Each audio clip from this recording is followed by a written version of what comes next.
All right, guys, we are live again. I didn't go live in about a week or so. I can't even remember.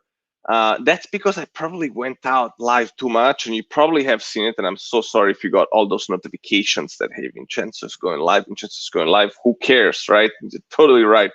As you know, and I've always said it, it's also been part of this COVID lockdown, and now in Italy on May 8th we'll celebrate 2 months of lockdown. And like I told you guys, in spite of the fact that I've been lucky that I'm in a big place right now, the lack of just like nature or just seaside, it's been quite heavy.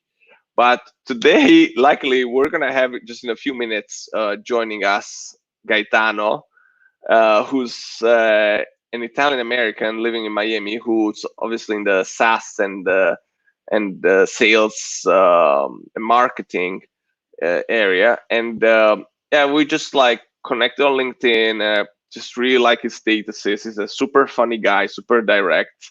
He said he's gonna be a few minutes late, but he's joining. And I kind of got used to this whole like, hey, somebody's joining a little bit late, so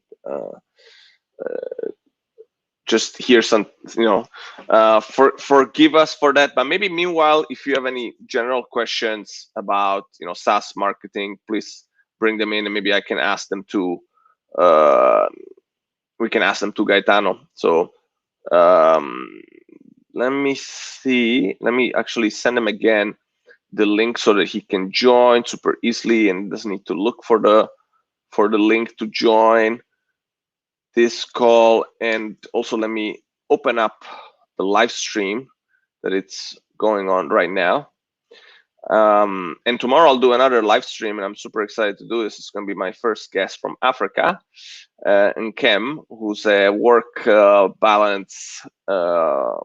balance coach. So that should be fun. But yeah, please feel free to add some comments, interact. Oh, there you go. I think Gaetano just joined. All right, Gaetano, how's it going? What's up, brother? I usually have my my SD or San Francisco hat, also because about 3 weeks ago I just completely shaved everything because I was like, I'm sick of it. At first it was a bit hard for me because it was the shortest I've ever had, but so I was wearing a hat. Now as it started to grow, it started to look okay. I stopped wearing it. I appreciate you wearing a New York hat. So how are you? Welcome. Yeah, thanks for having me, and it's nice to meet you. Everything's going well. Social distancing, man, it's the new normal. Exactly. How about you, brother? Yeah, I was just saying that it's been a little tough because we're about 2 months in lockdown here in southern Italy. I'm in a big home of my family. It's from my great grandparents. This actually, you might see him here. It's my grandfather in the books that we wrote. So I'm connecting back with the roots after being in California for 8 years. I was working at Nokia, Microsoft, and working in tech. But it's still 2 months of lockdown. So it's like there's just your body and your mind is saying, I just want to go to the beach. I just want to walk around the beach. I don't need anything. I just want to be wide open, just breathe some fresh air. Yeah. And so that's been tough. But luckily, I've been so blessed to have kind of all of my work being online. And luckily, it's been growing in spite of the lockdown. And but yeah, it's just like, I've been also blessed that I have such a big network on LinkedIn with 22,000 followers, and basically a friend of mine built an extension so that I could put all my followers into a Google sheet and know who are the most influential of those followers. I've been connecting people like that. Oh. And like I said before you joined, the way I met you is that I don't know, I added you, you added me, who cares, right? And I start seeing your statuses, and they're so fun and so direct, and I kind of always learn something. I definitely feel the Italian American mix, the kind of direct, ballsy approach. So, yeah. Why don't you go ahead and introduce yourself? Tell us what you do. I'm gonna open up the balcony because again, I need air. Like I feel trapped. Yeah, do it, brother. So tell us about you and kind of what you do. So I said a bit that you're in SaaS sales marketing, but yeah, tell us better than I could ever explain. Yeah, brother. You know, I grew up in New York, Italian family, you know, big, crazy Italian family, lots of cousins, lots of uncles. I have three younger brothers. I'm the oldest of four. And I grew up in New York doing a lot of different things that were interesting, a lot of music production. That's how I kind of got started into marketing, actually. I started blogging about the music industry, and I taught myself how to do SEO. While I was blogging about music, I started figuring out how to get more traffic to my articles and do keyword research and these sorts of things. Then I got my first job at an SEO company in New York. I was there for about 2 years. And I worked with really big clients, really, really big. Major League Baseball, Complex.com, Granger Industrial Tools, Trojan Condoms, first response pregnancy testing Did they kits. give you some free samples so that? Yeah, they did. They did. In fact, I had to do keyword research for them for like, sexual toys and things like that. So I had to look up the keywords for all these crazy things. And that got even more interesting, right? Yeah. Not just the basic condom part, but even more. Exactly. So early on in my career, I got to understand like how people search, how people think, what they look for, and I was fascinated by all of it, and I really loved it. And after being an agency for 2 years, I went to this company, Pipe Drive, a company. They're awesome. Yeah, they're awesome. Estonian, right? Estonian company. That's right. Estonian company, and I basically led all the SEO for Pipe Drive for a year. And then after Pipe Drive, I said, you know what, I want to kind of go to a startup company and run everything. So I took over the marketing at Sales Hacker, a startup company. We were about 25 employees. And about a year and a half into that, the company got acquired by Outreach, which is a really big company in Seattle. I think you guys know them. Yeah, actually, I had a guest on the show that you might know him, Jake Dunlop. And if you don't know him, you should follow him. Or I do you know do. him? Yeah.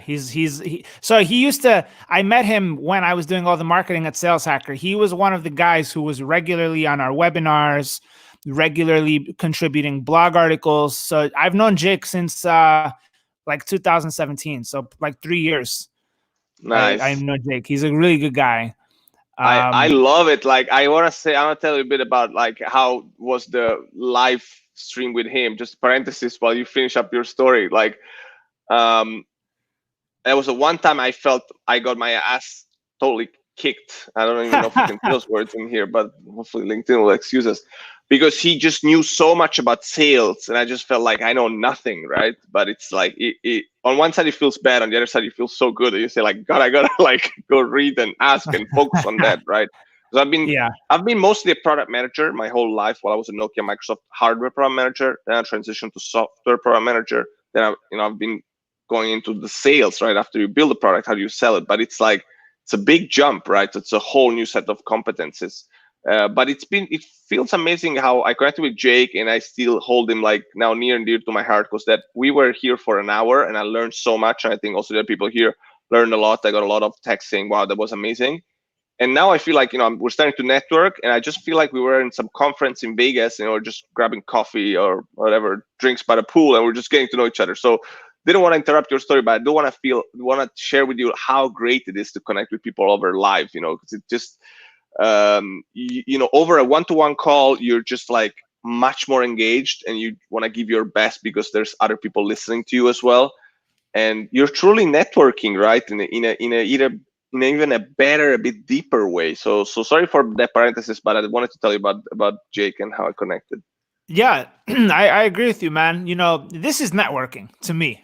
I agree with you. Like going to a conference and like having shallow conversations with 1 million people, that is networking, but it's not really the best kind of networking. This is better because, really one-to-one, you get to know somebody and you get to connect on a deeper level. So anyway, Sales Hacker got acquired by Outreach. And I decided that I wanted to get out of the topical sort of subject matter of B2B sales. I wanted to switch to something else. So now I'm leading demand generation for almost 2 years at a company, Nextiva, with cloud communications. business. So we sell digital phone service software, audio conferencing, business text messaging. Also, we have a suite of communication tools, all based in the cloud, that helps companies work from anywhere, on the road, from home, and you stay connected from anywhere you go. So that's how it all happened, man. That's where we're at today. Nice. And about your, I love that. I love that kind of moving out from the music business, where where I was even looking at some data about influencers. Even the music business is such a tough business, because even influencers, they had all the different categories. Guess which one was the first most paid and which one was the least paid? I can tell you, the music was one of the least paid. Least paid by far. By far. And then most paid. Most you mentioned paid. it was one of your customers at the SEO company. Oh, really? Space. Neil Patel. No, like sports, right? Oh, so sports, okay. And that's probably, like we were discussing actually with a fellow LinkedIn influencer who has about 200,000 followers. We became good friends. She's gonna come on the show soon. Wow. That probably it's skewed because some of the top celebrities like Ronaldo, they just make so many millions that it's obviously skewed towards that. But still, it's definitely, music that's a tough space, and I just love the evolution into the tech world. I've seen some other guy, some friend of mine in San Diego, who was like working in clubs, but you could tell he was like a super smart guy. He wasn't just a public relations guy and that's it, or like a promoter. And then he joined a big company. I think it's called ServiceNow. So they're like like a Salesforce, right? And he became like a big leader. And plus, working, we would always meet at the beach in Pacific Beach in San Diego. I don't know if you got to hang out there. I've been there once. It's beautiful. It's beautiful, nice long boardwalk. I lived there 5 years. That was wow. And by the way, I know you wrote Italian, but I actually even became American after so many years in California. They gave me a US passport as well. They thought I deserved it. So I feel American as well. Italian first because I spent here 23 years of my life, but I spent good 8 years there in California. It was amazing. And I just love, this is, I think it's a good message to send to everybody, before we go deeper into sales and marketing stuff, like that, you always have another opportunity. You can always change, whatever spot you're into your life, right? Where it's like a club promoter and musician, and a club promoter, that successful, unsuccessful musicians, there's always something you can do. Right? Always. Yeah. That's a great message and great takeaway. You're never stuck in one thing. You can always make something else happen if you take the initiative. I live in Florida now. I was tired of New York. It was too cold. That was one thing I was really annoyed with. Like 6 months out of the year, it's so cold. And I was feeling like I needed to be in nice climate, more energy, just new, right? And because I was already working from home back then, I was ahead of the curve for this remote work stuff. And exactly. I decided to say, you know what, I'm ready to make a change. I'm going to go switch it up. And I've been really happy down here. I've been down here for like 2 years now, and it's been great. Cool. I actually have a couple of Italian-American friends I could introduce you to. One was working with me at Nokia. Oh, Andrea wow. Macario, smart guy, cool guy. Another one who was in San Francisco. We're just in the same Italian gang, and he's working at Zapier now. That company does this automation. Great company. So cool. Some cool, smart Italian dudes I could intro you. That'd be great. Yeah, looking forward to expand our network. So I've been really, like, you caught me as like one of the most interesting people on LinkedIn, because you're like insightful and funny, which for me, it became a necessary combo. Like I cannot watch, like I could never watch CNN, BBC, just the news. Like it just like, so sad, may make me so sick. So I only watched Trevor Noah and Stephen Colbert and John Oliver, right, to get the news, because I need some. And that's why I sometimes try to crack some joke, but I'm no comedian, so sometimes I suck. But hopefully the guys can laugh at me and just try to keep it a little bit light, because you want to give interesting information, but also like try to keep it a little light.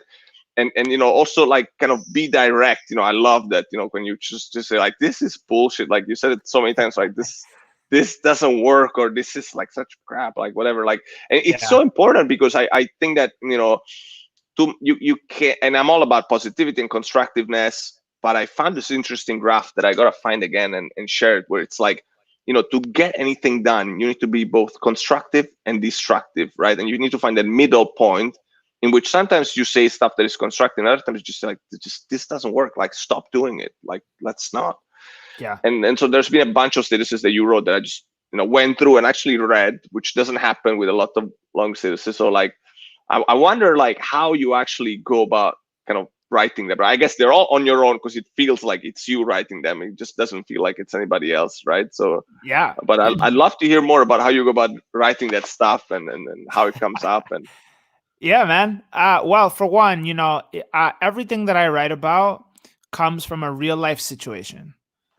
So because I'm doing this stuff every day, I come across these problems and I'm like, man, nobody's talking about this. I really spend time looking through my LinkedIn feed and thinking about and examining what are the things people are talking about. And it's a lot of the same repetition, it's a lot of the same style topics. And I also really enjoy calling out things that people may be afraid to say.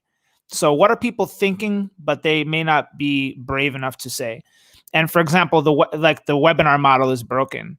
That was one. That was an example of one that came up. And I love that 800 likes. That's big because you have 20,000 followers, almost 20,000. But those are really big numbers. Actually, yeah. I'm gonna pop that up on the screen so that other people can appreciate it. Let's do it. We'll break that one down in real life. Yeah. And just give me a second. Keep going, and I'll pull it up in a second. I'm kind of being slow. Like I said, it's Friday. It's like it's 6 p.m. Yeah. It's like it's been almost 2 months of lockdown. I realize I'm like I need to go to the beach. Exactly. Supposedly, a friend of mine told me today that supposedly in my region in Puglia, we're allowed to go to holidays. And I'm like, I'm calling a lawyer friend of mine to be like, is this even true? Okay, so I got it. I'm gonna share the screen. Cool. And we're gonna have it in a sec. I'm actually gonna use Chrome tab. Oh, this is it. Yeah. So yeah, the webinar model. You want to read it? It's yours. Yeah, sure. So the webinar model is broken. Think about how it all works, right? Two companies, they combine forces to create a webinar. They promote the webinar together. They use ads, they use social media, they blast it out to their email lists. Then there's obviously a registration form, and you have to give up your entire life data and information to join that webinar, right? Phone number, company, first name, email address, all those things. And then after the webinar, you probably will get some kind of message from a salesperson that says, hey, thanks for joining the XYZ webinar. I hope you found it valuable. It looks like you're also the VP of marketing at this company. There may be some synergy here. I would love to discuss how we can help your business and add value. Some kind of follow-up template such as that.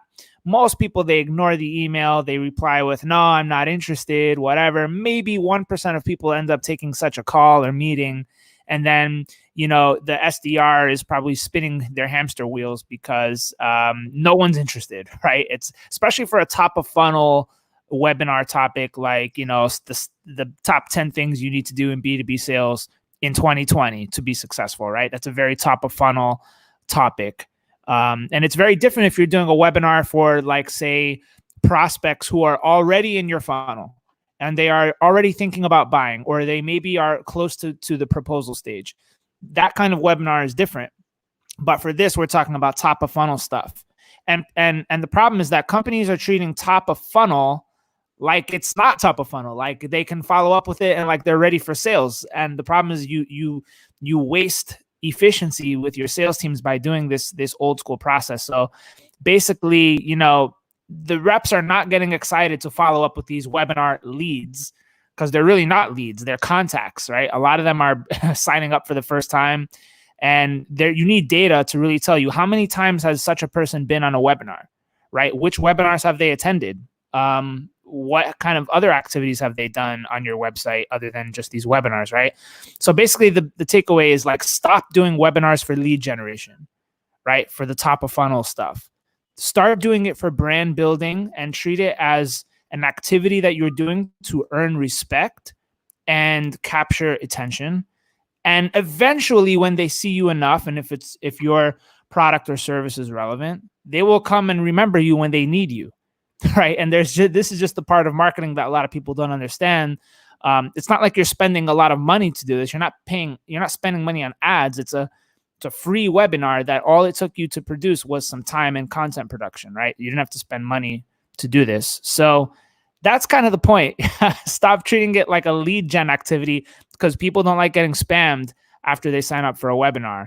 So, we'll pause there and talk about the it. reason why I'm so interested about this is that I'm actually talking to a friend who works at Forbes Latin America, and we're working on building a series of webinars. So that's going to be fun. So, webinars is definitely, on top of my mind. I've been researching, and I would ask you some specific stuff about webinars, and then also some stuff about general stuff about webinars, some stuff about this. I mean, what are your favorite webinar platforms? Because maybe I'll hear from you, and then I'll tell you what I've looked at. Yeah, man. So for context for everybody, when I was leading the marketing at Sales Hacker, we did 2 webinars a week. Whoa. Yeah, high volume of webinars. So 2 webinars a week for about 2 years straight. So that turns out to be hundreds of webinars that we've done. And we did them all on Zoom. It was very, very good. Great way to do them. And how long ago was that? That was a while ago.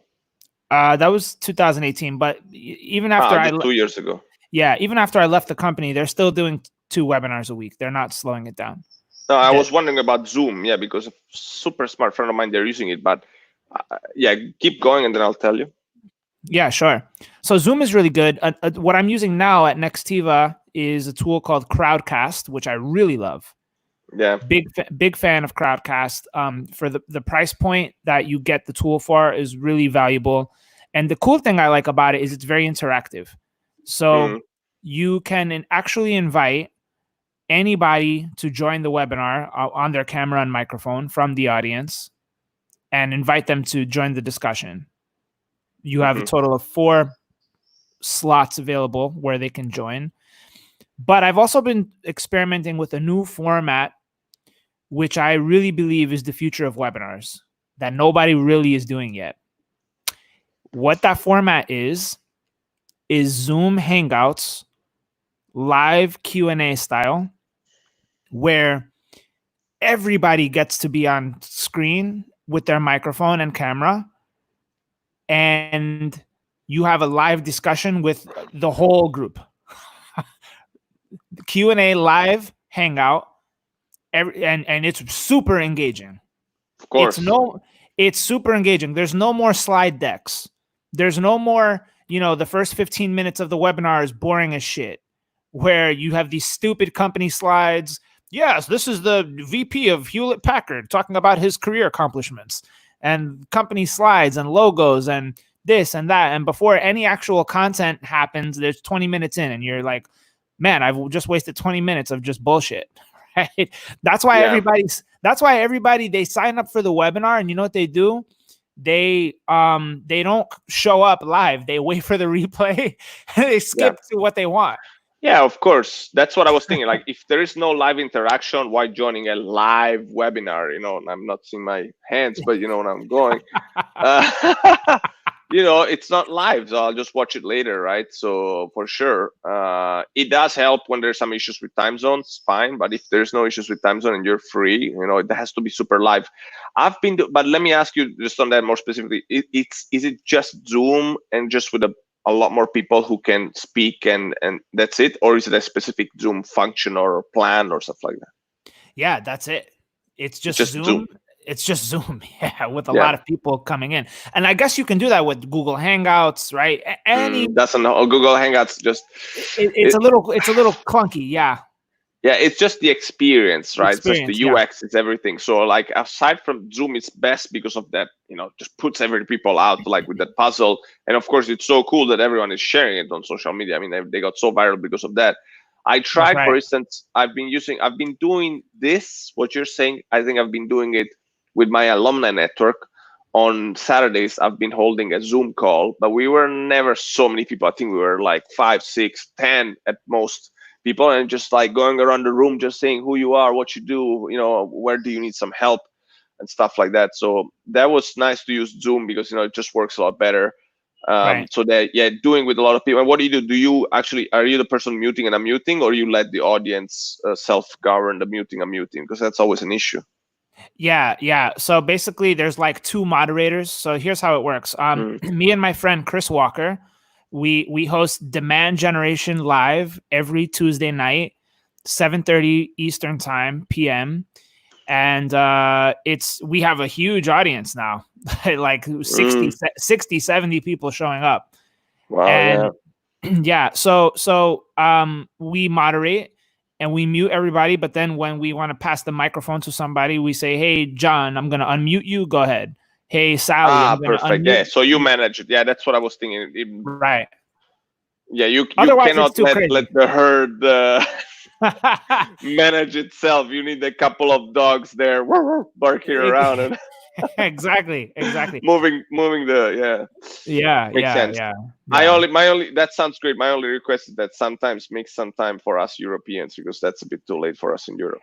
We did an early one a few weeks ago. We did this time 12 o'clock.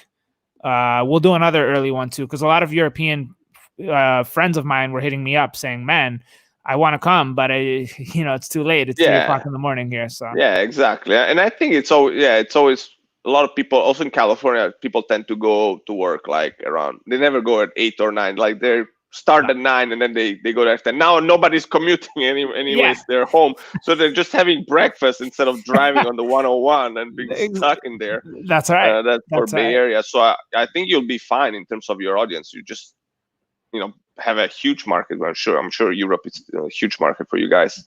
I even do a live performance on the Q&A. There you go. There you go. I'm sure you can crack some Italians. There's some Italians in there, so you win them easily. This guy, by the way, saw me by writing some stuff in Italian with some Southern Italian influence and dialect. And I was like, I love this guy. He won me over. I'll buy whatever product I can just because it's cool. Yeah, man. My grandmother's from Puglia. You told me. And then the other part is from Campania, you said. From Campania, yeah. That's typical. I mean, most of the immigration was from Southern Italy, so that doesn't surprise me at all. And cool. Did you have a chance to visit Italy? I know we were. Yeah. Oh, many times. Yeah, many times. My cousins, they're like you, locked down. They're in Salerno, and they're staying home and social distancing. Man, they're not playing games. Yeah. So going back to the webinar, and I know we're not going really into details about the SaaS and marketing and sales, but we still have some time now, and hopefully we'll have a chance to do this again. Maybe we'll invite some other guests as well, and stuff like that. But what about like GoToWebinar or like the Cisco WebEx? Have you had any experience with those? Any thoughts? Yeah. Typically like I don't know what it is about those tools, but they just feel old school to me. Yeah. Like I know they're expensive, totally. And the only time I would use those tools is when like I was forced to use them. Like when let's say some company invited me to be on their webinar and they were already customers of WebEx and I had to use WebEx, then I would do it. Just because, I had to. But I prefer more sort of modern style UI, for example. You know what I'm talking about? Like you said, you don't even like Google Hangout, right? Because it's clunky and it just looks like shit. It's just the performance as well, right? Even Skype performance. I mean, and I tried Skype, and both like you never know where the images are. You're like clicking here, and then they appear, and then they're there, and then it switches. Like it's like uncontrollable, and just like the sheer quality of the audio and video is just like nowhere close, right? I Agreed. mean, they give that out for free, and that's probably why as well. I mean, Zoom, is giving, it's extra, but obviously, you feel the quality, you pay, but yeah. Definitely.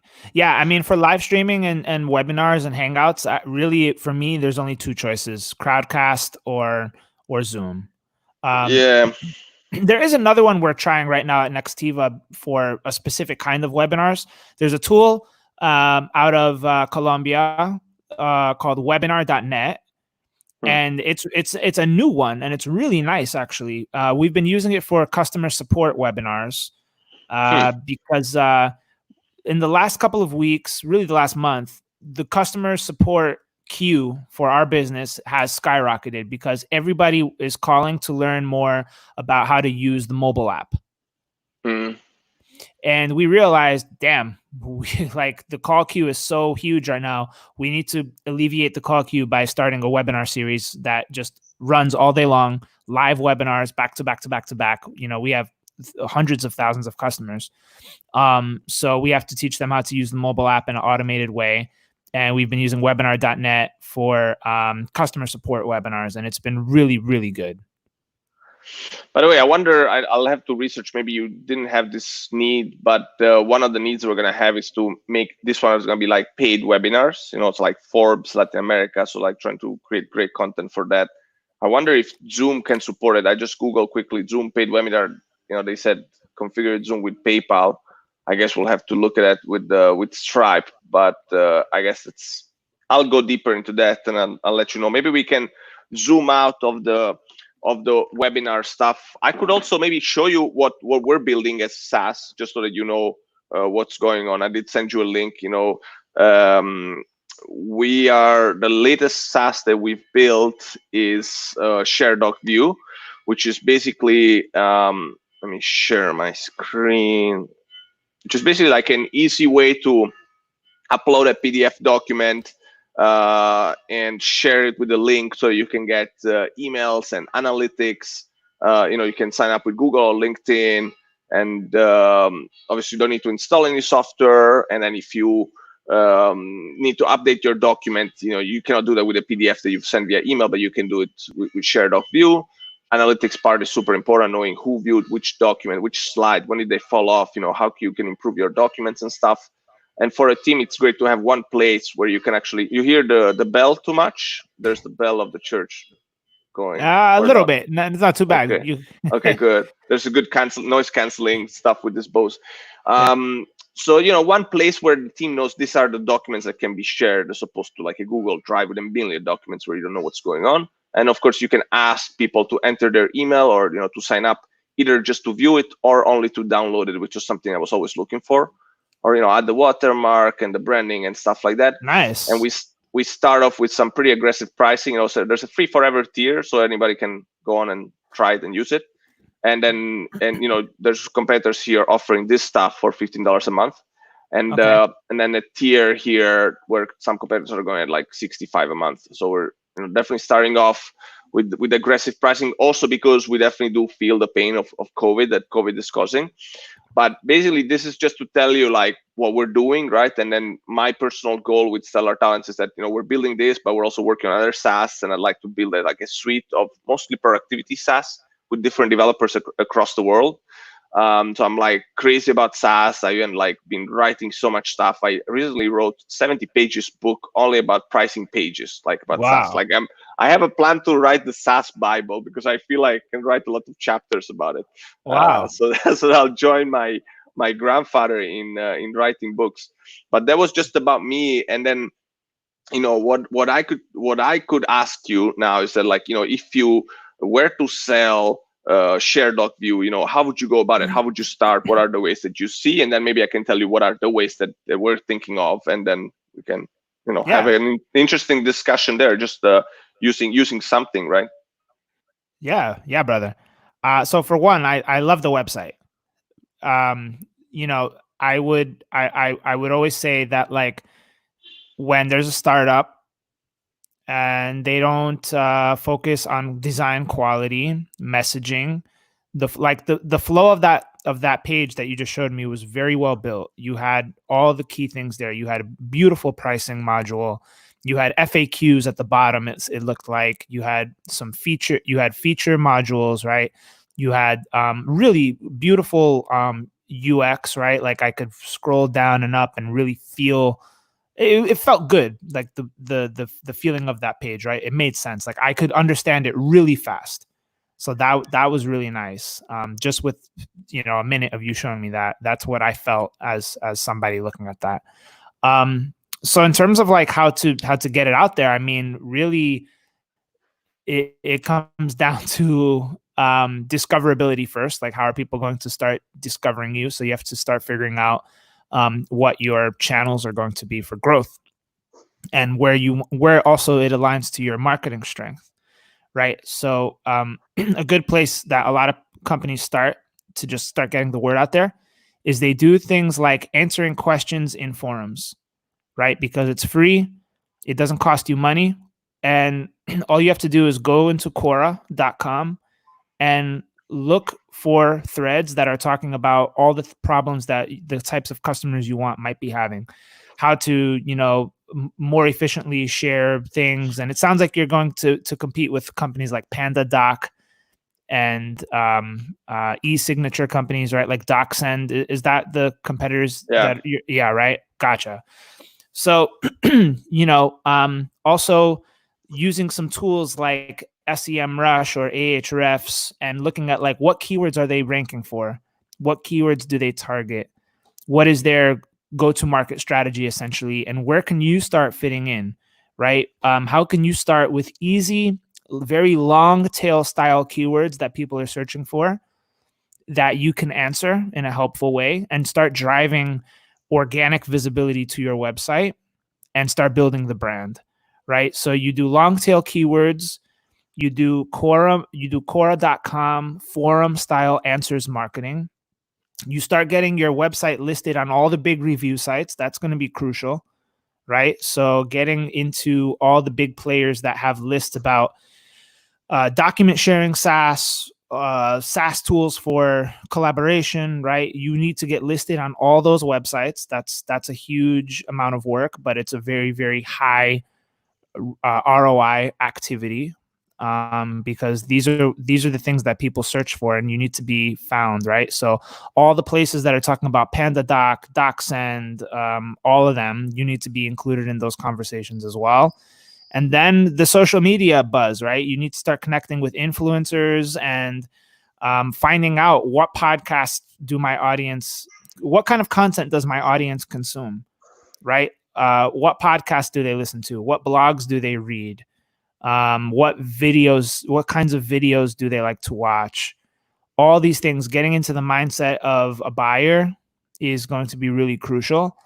And then, just taking it day by day, right? You're not going to be able to move mountains overnight. There's a lot of work to do with getting this going. Like, you've already kind of done the foundational work with building the vision, the message. You already know there's product market fit, right? You have all these things there. The website is beautiful. The pricing looks really nice. You have a freemium version, right? How can you get on tools like Product Hunt, right? Yep. Get all sorts of discoverability to the freemium, because that is going to enable you to have growth. So all these things are like things that I'm thinking about as someone in your position, building a SaaS in a pretty competitive space, right? So I guess I'll pause there, Fratello, and let you. No, that was really great. And what's amazing is that I basically did a slide that I'm not yet ready to share because I'm not sure. Let me open it up and then I'll figure it out. But I was trying to put on one slide a kind of sales and marketing kind of roadmap to figure out. I think I'll just delete some stuff and then I'll share it, because I mean, on one side, it does become clear that I'm a little crazy but on the other side, I'm Italian, so you know how it is. Because I put together, try to put everything, I was just I'll have to do it on a big board, right? And just look at the stuff and be like, what should I do now? What should I do later, and stuff like that. So, but so interesting that you mentioned, Product Hunt, I definitely had it in there, so that's good. I love Quora, but I didn't have Quora in there, so I definitely need to add more about Quora. SEO, I have a big, it's the only red box, which is the one area where I feel I don't know much, but it is at the basic foundation. I agree with you on that. And basically, I had at the bottom stuff that kind of I don't have, we don't have to invest money in, also because, we first need to, we do think we're going to find the product market fit, because obviously there's, already solutions like this. We're not doing something that has never been done before. We're not going to Mars, right? So that's easier. But I felt that there's like this kind of need to do first things that don't scale, as I'm sure you know, like who said that, right? The guy from Y Combinator, Paul Graham. So even like I've been doing a lot of UX testing with friends first. And actually, I won't show the slide because I feel if I put the slides, everybody will be looking at the slides and nobody will be reading me, because it's an impossible slide to read. But basically, I had at the bottom, website, funnel, like freemium, chat, right? That has to be basic. Then I had SEO, which, I think I'll reach out to you again separately on that, because I think I have everything to learn. So I'll start looking at SEMrush and HRF, but definitely I need to read more about it. Then I had UX testing. So I think UX testing is super important, because before you feel that the product is like a V1 ready to start doing a first strong initial push, you don't want to push a leaking bucket, right? So if you have a bucket that leaks, users leave because of whatever reasons, you want to do it. So we've been doing a lot of polishing of the UX. And then I've been basically said, let me go out to my network. So now I'm starting to go to my network, send those like, custom, like personalized 300 emails a day to my network of about, I have between like 10 and 20K emails, 10 clean, 20K to clean up. And I've also been using like, this LinkedIn Lives to get feedback from people like you, more strategic stuff. But I think, maybe if I start showing like ShareDoc View as a sponsor at the beginning of the live, I'll probably get a few more signups. Just more of kind of connecting with influencers. And then I think something else that I want to introduce as soon as possible is like the community building, which could be like a Facebook group, which looks like they work the best. Maybe let me ask you a little bit about that community building, because I think it is being said by a lot of people that community building is like one of the few ways you can build a moat around your product, right? So a moat, like something around your castle so that competitors don't come in. So, and I've been thinking that the Facebook group is the best, because LinkedIn groups don't work. WhatsApp or Telegram, they're like too chatty, and also Slack, they're too engaging. So what do you think about community building? What's the best way to do it? Yeah, man. It's a really tough one, and there's no right or wrong answer, I think. I will tell you from my experience what I found. So Sales Hacker, we called ourselves a community, right? And the way that we kind of gauged what the community was is by the email list growth. So we would say, the only community for B2B sales professionals and marketers that is, join 97,000 other B2B sales and marketing professionals, sign up for the email list, right? So we kept saying the email list is really the way we're going to judge our quote unquote community. What we also realized was there was not much interaction happening around that, right? Like it was all channels that we controlled. So the community was the email list, the webinars. We decided that we wanted to survey our audience. And the one thing they really wanted that we didn't offer was a podcast. So we started that, and it's been massively successful. I'm no longer a part of it, but we really fast, 0 to like 60,000 downloads, like within a year, like really fast, boom. So what did that tell us about the audience? For one, it's sales. They're on the road. They're busy. They need to maximize their time. So audio content is great for them because they can, be on the road, on their way to meetings, commuting, maybe at the gym.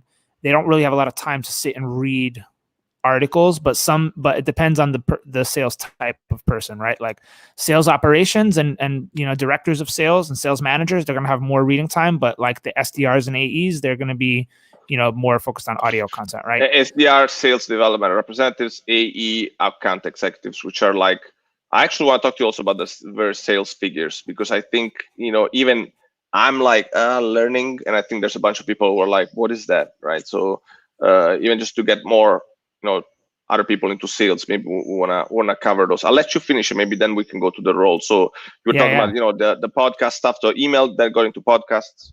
That's right. Yeah. So what we actually found ultimately was there was nowhere that we really could interact with the community other than social media. You know, that's kind of how we did it. And we had a LinkedIn group. It died flat out. It used to be, it was really good in like 2016, and then it fell off. It just became a big fat spam factory. So LinkedIn groups are finished, and we toyed around with the Slack group, but we realized there's too many Slack groups already with B2B and they're sales. too chatty, you know. They're it's too like chatty. You know, blah blah blah, like too much you noise. cannot limit the amount of, like, especially in Italy, you have worse people that give the buongiorno, good morning, but that's like the ultimate useless kind of chat message. Buongiorno. Yeah, and it's like there are like 200 people saying buongiorno, and it's just like, I just want to die, you know, like don't do that. That's terrible. Yeah. But yeah, like just too many useless messages, you know, that totally are too much noise. Possible to avoid. Yeah. There's a big Slack group for B2B sales. It's called Sales Stack.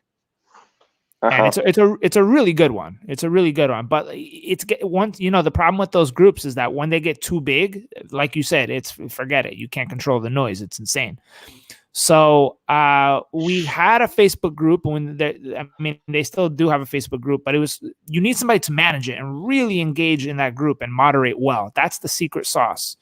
So I feel that a really good way to have a community is, if it's going to be a small community, Slack could work if it's really small. But if you want to grow it and make it big, Facebook groups are the way to go, because you can control a lot more and you can basically moderate without it becoming a spam factory, right? Yeah, exactly. So I think we kind of agreed to, like, you know, the Facebook stuff, and, you know, because also initially I'll be adding like those 15, 20 friends that I've been doing UX testing with, and then I'll just put those friends in there. Of course, I'll totally understand if some people want to leave, but, you know, kind of that could be a place where you can give some of the, you know, updates with the product, and just like, you know, just general updates. And then what I've seen a company, I've actually bought, what do you think about lifetime deals, LTDs? Like, because I actually bought one from a company called Converdi, which do like a kind of a sale, what do you call it, click funnels, like a, you know, landing page that loads quickly. It helps you get emails and stuff. And I actually bought it because a friend of mine advised me to do it, and I trust this guy. Actually, fellow Italian here does some like drop shipping software. He just spiked up to like 2 million last month. From like doing 2 million a year, he did 2 million a month. And I bought it, and they had a nice Facebook group. The stuff wasn't really released yet, but basically I bought it for like $269 lifetime. Instead, it was going to be like, for the year, it was going to cost me like 600 or something like that. So it was like, or more. So it was like a good deal, obviously. And, you know, they did it only to 1,000 people, which is a nice seed funding of $269,000. Because it's amazing how 269 times 1,000, it's $269,000. Like, when I did the math, I was like, whoa, that much? Like, I just didn't think those two numbers put together would create such a big number, you know, such a consistent. So, like, what do you think about limited time deals? What's your lifetime deals or limited time deals? Like, what do you think about those? Whatever they're called. Yeah, man. You know, this is one area where, like, I haven't experimented with. So I really don't know the answer, actually, but it's certainly worth testing. Like you said, like your friend, he tested it and it worked well. I think it's one of those things you gotta test with your audience and just see how it goes. And if it goes well, or you see some signs of positive movement, then you keep testing more on it. If it fails completely, then, you know, hey, you gave it a shot and it didn't work. But you know, personally, I just haven't experimented with that. So I really don't know, but I think it would be a fascinating thing to test. And I'm all about testing, and I think people should test as much as possible. I have a feeling, you know, we you know, product needs to be super solid or close to super close to super solid before being there. So it's still going to be good to have a bunch of users using it, a bunch of paying customers, and then do it, you know, possibly even to existing customers that have used it and, you know, love the product and want to just, you know, have a great deal for maybe for themselves or for their small company, you know, and just get it. And basically, it's a way to do, like, it's almost like a crowdfunding, right? But with your product, and you know, it's nice to be part of the little Facebook group. No, you're the first 1,000 people or something like that. It's just, I don't even know the Converti guys, but I want to meet them, and I like their Facebook group, and because you felt it was truly about a product that they've built with care, and it was their, you know, they were behind it, and they, you know, the whole story that sounds like BS for a lot of companies. They're they're trying to build it, but they don't have it. Instead, these guys, they like just really did it, and I appreciate it. So, but yeah, going back to those key sales roles, right? And I mean,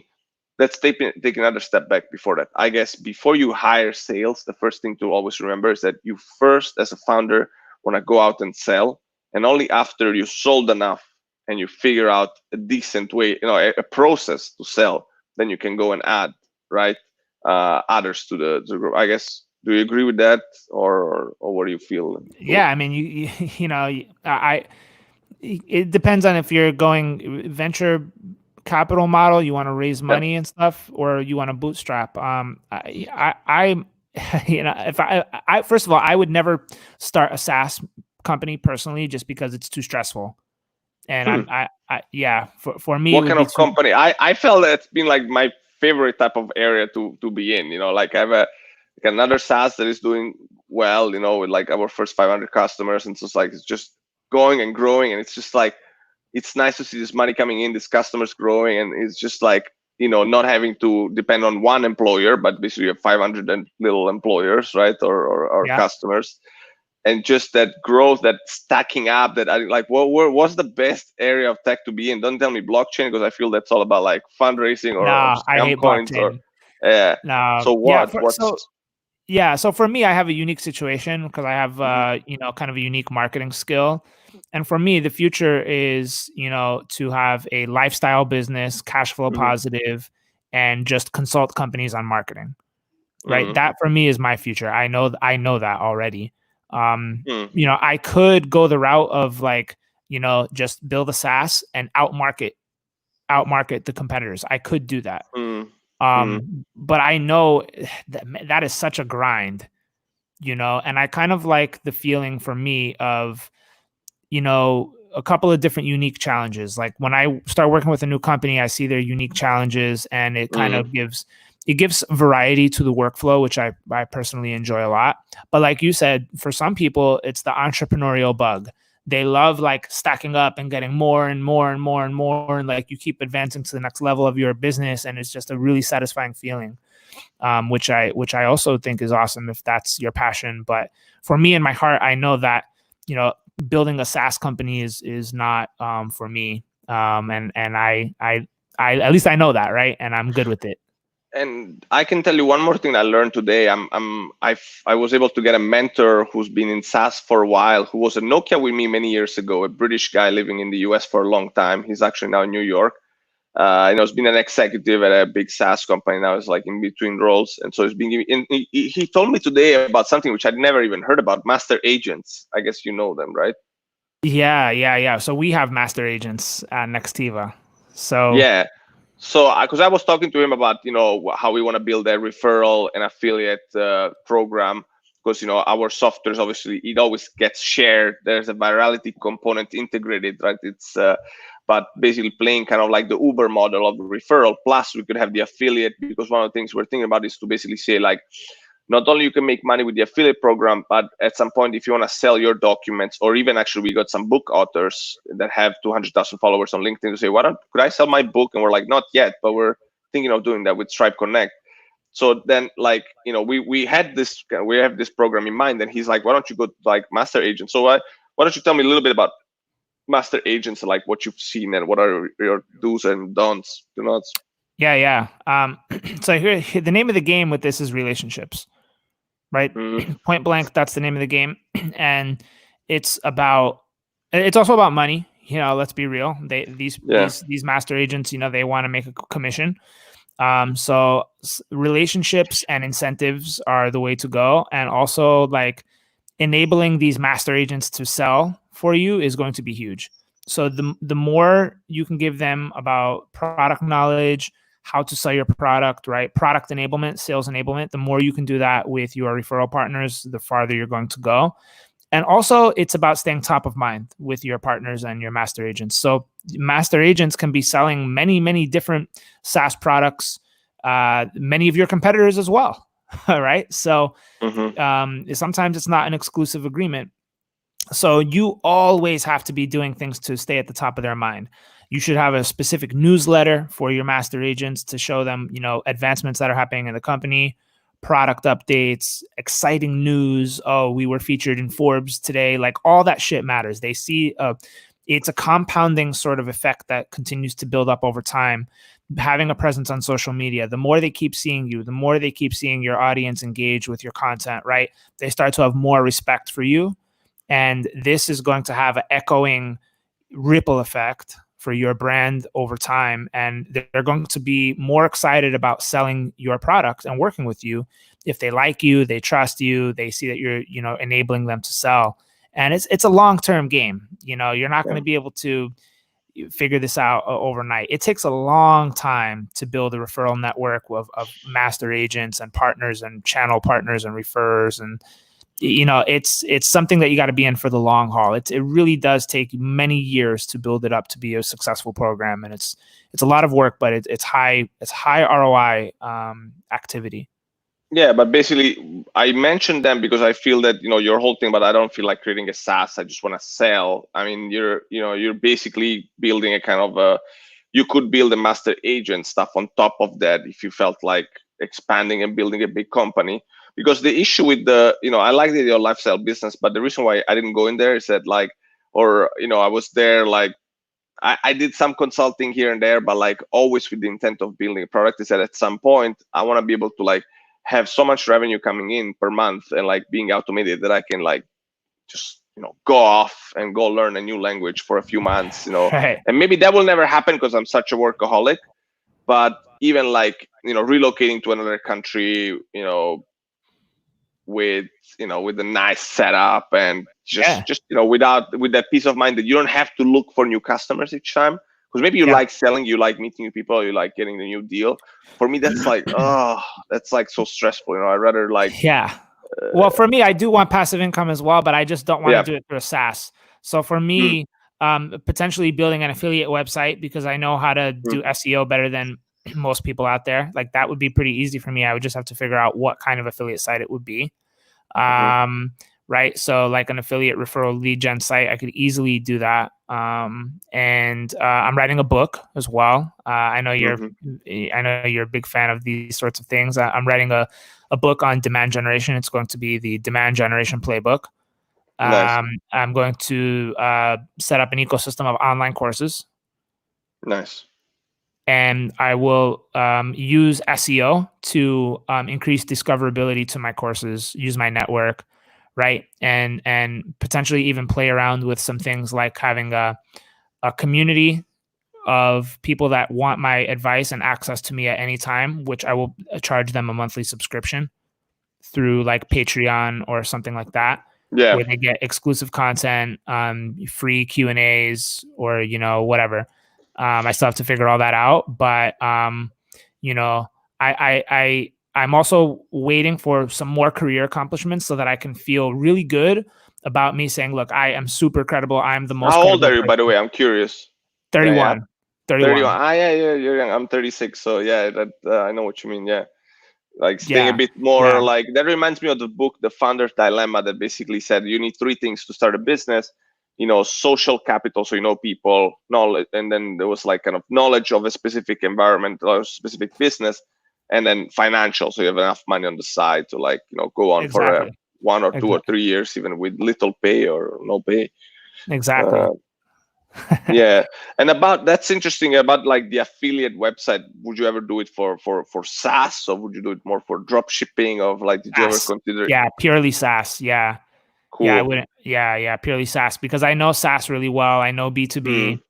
I get it. I've been in this world for a while, so. I actually did. I could show you something. I finally made my Facebook quite interesting. And, I need to add you on Facebook, man. Yeah, I'll send you my personal Facebook. It's I almost ran up of connections. I'm at 5,000, but I'll remove somebody to have you. By the way, Vincenzo, I only have 1 minute. I only have 1 minute left. I have another call starting at 1 o'clock. Okay, so to wrap up, this was amazing. I definitely want to do this again, if you don't mind, at some point. Maybe we'll add some more people. We will. It was so great connecting, because I felt already I felt we were friends, like Italian Americans. They're always like, oh, you're my friend. I've never connected so quickly with Italian Americans. It's crazy. Because you have that love for others that Italians have, and that direct approach that Americans have. So it's like a bit of best of both worlds, I Yeah, feel. So this exactly. was really amazing. I can't wait to bug you for some more of your time. But what I can tell you is that next time we call, I will have a list of things that I can do for you for free, so that I just want to give you like a ton of value, which maybe I was not able to do in this call, but I promise I'll do on our next one-on-one. So that's my promise to you. But Deal. much love, from here from Italy. Thanks so much for joining. It was amazing. Awesome. Thank you, Vincenzo. È un piacere grande. Una buona Un notte. piacere grande. Grazie mille. Talk to you soon. Grazie Take mille. care. Ciao, bro. Ciao, ciao. Ciao, ciao. All right. Thank you, guys. I didn't really check any comments on LinkedIn. That was terrible. But to be honest, it's not really my fault, guys. LinkedIn doesn't really integrate comments into StreamYard. So likely it was just one comment from our Indian friend that I joined, that hosted on a live. Got some good comments, got some good likes. Thanks for that. Thanks for watching. Gaetano's a good guy. I'm glad I connected. Definitely follow him. And I'm gonna take a break and get a little bit back to work, because today was a super inspiring day. I learned a ton of new stuff, and I just gotta get onto it. So thanks, Elisabetta, for joining. Hopefully you watched it all. And yeah, thank you all, guys. Let me know any thoughts and feedback and so on after you watch it or listen to this. I'm also making it available via podcasts, and on all the other platforms like YouTube and Facebook and Periscope, by Twitter and Twitch, just so it's like really easy to watch it and listen. Alex, thanks a lot for joining. Alex is a great friend of mine back from Nokia times. Definitely follow him as well. He's now a BMW for a while. It's just like great friend of mine, and just a great guy. So yeah, thanks everyone once again, and I'll speak to you all really soon. Stay strong during these COVID times. We shall prevail. We will make it. Come on. Big hug. Ciao, ciao.